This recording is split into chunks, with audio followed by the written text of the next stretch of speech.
Hello friends, तो welcome to my YouTube channel. ये मेरी पहली वीडियो है। तो इसमें हम जो चैप्टर डिस्कस करेंगे उसका नाम है संघवाद।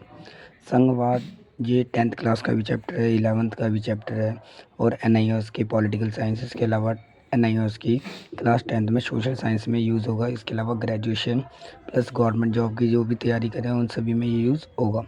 संघवाद संघवाद एक ऐसी व्यवस्था होती है जिसमें देश की जो शक्तियाँ होती हैं वो केंद्र सरकार और राज्य सरकार में बराबर रूप से बांट दी जाती हैं। संघवाद एक ऐसी व्यवस्था है जिसके तहत हम बोलते हैं देश की शक्तियाँ सेंटर यानी केंद्र और उसकी विभिन्न इकाइयों में एक समान रूप से बांट दी जाती हैं। संघवाद में शक्तियों का वितरण होता है। अब भारत एक अनोखा देश है क्योंकि इसमें कहने के लिए संघवाद है लेकिन इसकी जो आत्मा है वो एकात्मक है। उससे संबंधित क्वेश्चन भी ये आता है कि भारत एक संघीय देश है परंतु उसकी आत्मा एकात्मक है। तो सबसे पहले हम डिस्कस करेंगे भाई कि संघवाद मतलब किस देश में होता है या कौन कौन से फीचर्स होते हैं या विशेषता होती हैं जो संघवाद के लिए प्रयोग होती हैं। सबसे पहले तो बेटा संघवाद में लिखित संविधान होता है। जिस देश में संविधान लिखित होगा तो वहाँ पर ज़्यादातर जो सिस्टम है वो संघवाद को दर्शाता है। सबसे मेन सेकंड जो फीचर्स है उसका वो ये होगा, दो या दो से अधिक प्रकार की सरकार है, क्योंकि संघवाद में दो या दो से अधिक प्रकार की सरकारें काम करती है। पूरे देश के स्तर पर केंद्र सरकार, राज्य स्तर पर राज्य सरकार, इसके अलावा छोटे छोटे लेवल पर या जिला स्तर पर हमारी लोकल गवर्नमेंट यानी स्थानीय सरकार होती है। अगर हम बात करें संघवाद में शक्तियों का वितरण पाया जाता है केंद्र सरकार और राज्य सरकार में बराबर रूप से। इसके बाद होता है हमारा द्विसदनीय विधायिका। जो विधायिका होती है उसको भी द्विसदनों यानी दो सदनों में बांटा जाता है। अगर हम भारत की बात करें तो भारत में भी द्विसदनीय विधायिका पाई जाती है, चाहे केंद्रीय स्तर पर हो चाहे राज्य स्तर पर हो। केंद्रीय स्तर पर संसद के भी दो सदन हैं, लोकसभा राज्यसभा, और राज्य स्तर पर बात करें तो राज्यसभा में भी राज्य स्तर पर बात करें तो वहाँ पे दो भागों में बांटा जाता है, विधानसभा और विधान परिषद।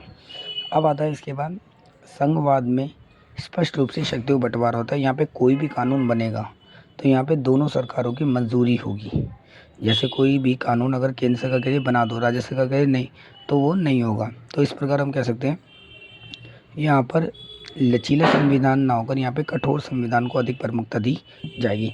तो संघवाद में हमारी कुछ विशेषता हमने डिस्कस करी है। इसमें सबसे पहला आएगा लिखित संविधान, कठोर संविधान, संविधान की सर्वोच्चता, दो या दो से अधिक प्रकार की सरकारें, शक्तियों का बंटवारा, द्विसदनीय विधायिका। इसके अलावा द्विसदनीय विधायिका के साथ साथ हमारा दूसरा पॉइंट इसमें आ जाएगा एकीकृत न्यायपालिका ना होकर द्विसदनीय रूप में न्यायपालिका पाई जानी चाहिए। तो ये सब हमारे थे संघवाद की विशेषता। अब आता है एकात्मक शासन। जब देश की सारी शक्तियाँ केंद्र सरकार के पास हो और राज्य सरकार केंद्र सरकार के अधीन कार्य करे तो उसे एकात्मक शासन कहते हैं। एकात्मक शासन में ज़्यादातर केंद्र का प्रभुत्व होता है। श्रीलंका इसका सबसे बड़ा एग्जाम्पल है, क्योंकि श्रीलंका में एकात्मक शासन पाया जाता है। वहाँ पर भले ही राज्य सरकारें बनाई हुई हैं लेकिन ज़्यादातर शक्तियाँ केंद्र को होती हैं, और इसी प्रकार हमारे देश में भी यही व्यवस्था अपनाई गई है। हमारे देश में केंद्र को इसलिए अधिक प्रमुखता दी गई थी ताकि देश का दोबारा बंटवारा ना हो।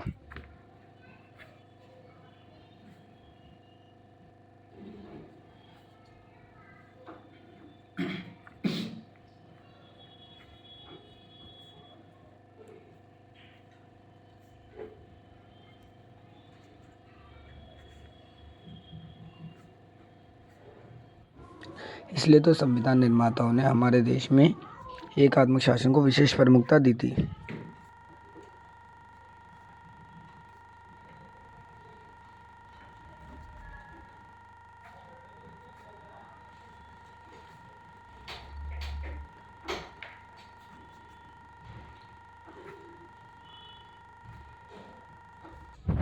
अब भारत में एकात्मक शासन को प्रमुखता दी है। एकात्मक शासन में सारी की सारी जो शक्तियाँ होती है वो केंद्र सरकार के पास होती है और राज्य सरकार केंद्र सरकार के अधीन कार्य करती है। भारत में हमने मजबूत केंद्र को इसलिए प्रमुखता दी क्योंकि देश का बंटवारा एक बार हो चुका था। अब संविधान निर्माताओं को ये डर था कि अगर भारत का बंटवारा दोबारा ना हो जाए, इसलिए भारत में मजबूत केंद्र को अधिक प्रमुखता दी गई थी। अब भारत में मजबूत केंद्र को प्रमुखता देते हुए क्या किया गया है, हमने पावर तो बांटी है केंद्र और राज्य में। शक्ति बंटवारे के लिए हमने 3 सूचियाँ बनाई हैं, संघ सूची, राज्य सूची, समवर्ती सूची। लेकिन हमने ज़्यादातर शक्तियाँ केंद्र सरकार को दी है ताकि देश का दोबारा बंटवारा ना हो जाए। क्योंकि देश का दोबारा बंटवारा होने का प्रमुख कारण ये था कि भारत में आज भी संकीर्णता, क्षेत्रवाद, भाषावाद, सांप्रदायिकता होती रहती है। कई बार हमारे देश के ऐसे भी राज्य जिन्होंने अलग होने की बात की है, चाहे वो तमिलनाडु हो, कश्मीर हो, नागालैंड हो, मिज़ोरम हो, पंजाब हो, कई सारे और भी राज्य इसके उदाहरण हैं। इसलिए भारत में मजबूत केंद्र को अधिक प्रमुखता दी गई थी और भारत में मजबूत केंद्र को प्रमुखता देते हुए धारा 370 को हटाया गया था।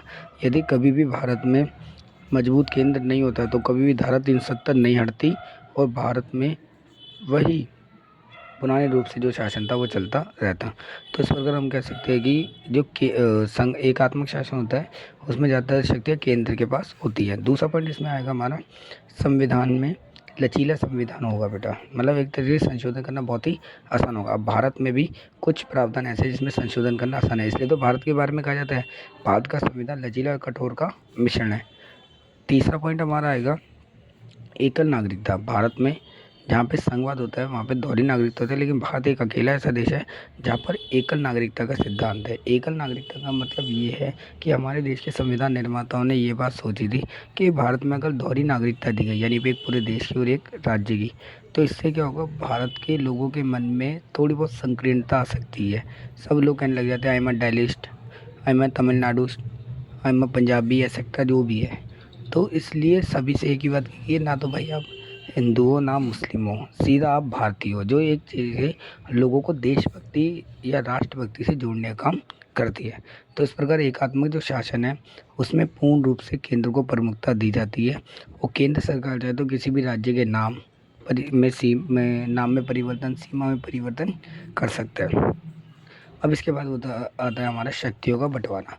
हमारे देश में शक्तियों के बंटवारे के लिए 3 तरह की सूचियाँ बनाई गई है, संघ सूची, राज्य सूची, समवर्ती सूची। संघ सूची जो है इसमें राष्ट्रीय महत्व के विषय होते हैं, उस पर कानून बनाने का अधिकार केवल और केवल केंद्र सरकार को दिया गया है। अब इसके कोई भी एग्जाम्पल अगर देखा जाए तो होता है मुद्रा, विदेश संबंध, डाक तार और भी बहुत सारे हैं। इसमें कुल मिलाकर 97 विषय हैं।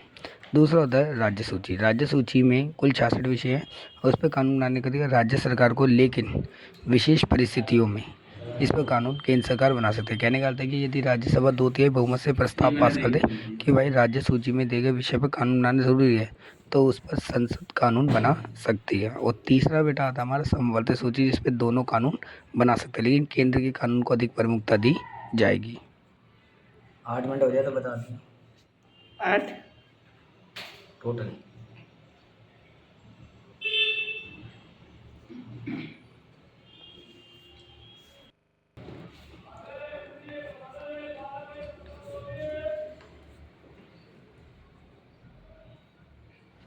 अगर हम राज्य सूची के कुछ विषयों के बारे में बात करें तो इसमें आएगा पुलिस, स्थानीय शासन।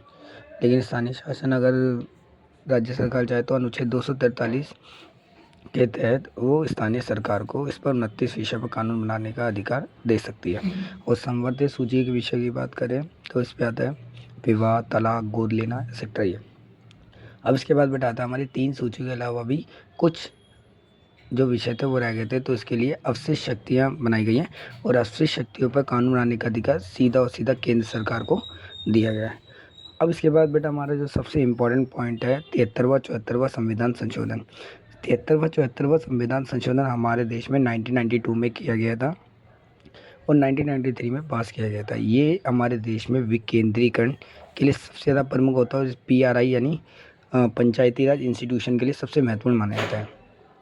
73वां 74वां संविधान संशोधन हमारे देश में लोकतंत्र की मजबूती में सबसे महत्वपूर्ण साधन के रूप में देखा जाता है, क्योंकि 73वें संविधान संशोधन ना हो सके तो ऐसा ना हो, इसलिए उनके लिए पूरी तरीके से पैसों की व्यवस्था की गई है। इसके अलावा जो संघवाद जो चैप्टर है इसमें हमें आगे ये भी पढ़ना था कि भाई उत्तर प्रदेश, बिहार, यहाँ पे धौरी सरकार है, जैसे केंद्र सरकार, राज्य सरकार। तो स्थानीय सरकार की ज़रूरत क्या थी? क्योंकि भाई देखो, उत्तर प्रदेश, बिहार, ये इतने बड़े बड़े राज्य हैं कि यहाँ पे दोनों सरकारें होते हुए भी ना पूरी तरीके से ये लोगों की आकांक्षाओं को पूरा नहीं कर सकते। इसलिए 73वां और 74वां संविधान संशोधन के द्वारा हमने विकेंद्रीकरण को प्रमुखता दी।